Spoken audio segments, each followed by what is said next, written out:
Tan samhradh is sileadh a hínte, inniu fad glas na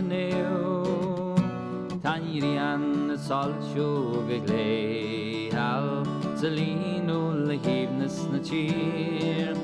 Agus minic smaoineamh philleadh, raisian sa chairde suáilcí sona cine, suáilcí faoi cruacha na hÉireann.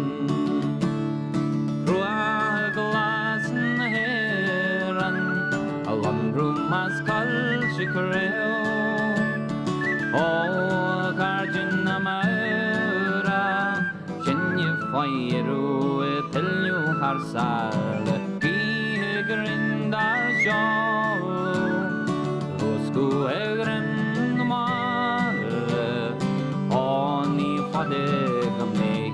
slán, suáilcí cruacha na hÉireann.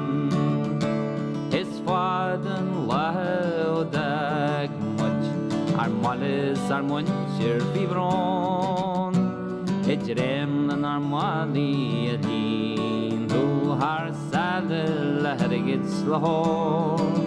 Anna cuma muid philleadh, gan pínin ar pácaí farir, tan chláinte go fáileann ar craobh, philleadh cruacha na hÉireann. Cruacha glas na hÉireann, a lonrú measc coiltte craobh, ó chairde naomh chine philleadh philleadh ar sailed, ghrian dar seán, a ghrian ónní fada go méid slán, suáilcí faoi cruacha na hÉireann.